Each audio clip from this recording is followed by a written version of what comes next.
dapat pigilan. Kalayaan naman, tayo nag-aasa kailanman.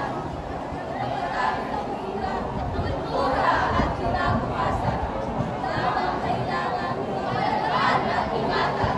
Kami ay Pilipino, taas noo at maraman. Naglayan ng bunga, ng dugo magpagbalang naman. Pagkakamayan, aking samisa at yaman, karapatan at tungkulin, kailangang ingatan.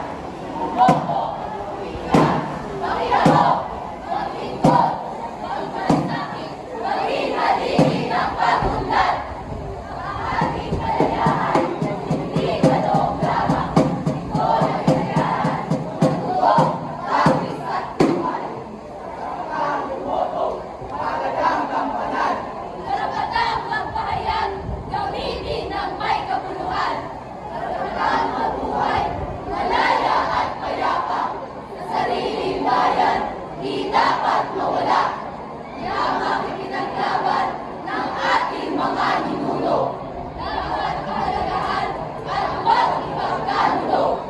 Tungkulin sa karapatan na may kahigat at tungkulin. Maglingkod sa kapwa, maging tapat sa bayan. Salahanan, sa lansangan, tayo'y may hambal. May bahagi sa kaunlaran. Edukasyon, ilaw sa madilim na daan. Karapatan ng bawat kabataan. Aral at tulong, ating sa buhay. Tunang tagumpay, sa inaharap, ating matalaw. Ating isulong, servisyo sa bayan, dapat mabuong. Pagkakaloob, isipan ay magkahon, sandigan ng bayan, may matat na ambisyon.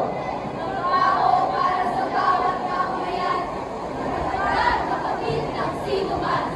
Sa pawis at pagsisikap, yaman para sa pamilya at sa buong bansa. Ngunit ano ang pagkakaurian kung walang malasakit? Ano ang balay kung walang pagkakaisa? Kinakailangan ng gawa ng malasakit ng pagmamahalan. Ang pagiging mamamayan ay hindi lamang papel. Ito ay nananagutan sa bayan, sa kapwa, sa sarili.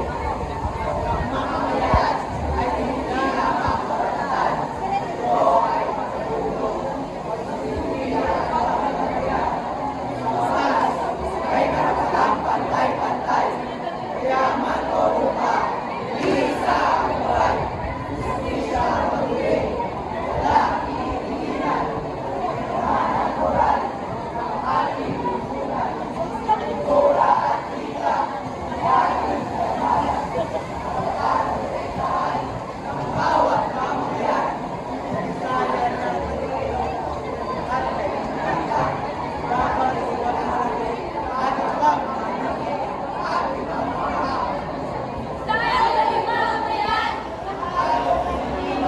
Sa isip, sa salita, at sa gawain ng pangkaisa. Hinahangin ang kabataan, turuan ng tamang asal.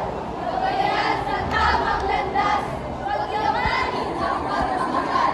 Kabataan, kayo ang pag-asa ng bayan. Sa inyong mga bayan, kinabukasan ang lahat. Magsikap, matuto, at makibahagi. Pagkamamayan ay sa buhay ng may rangal at tuwid.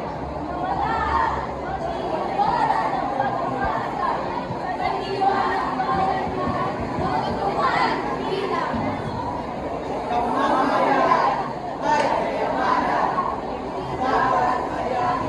Di dapat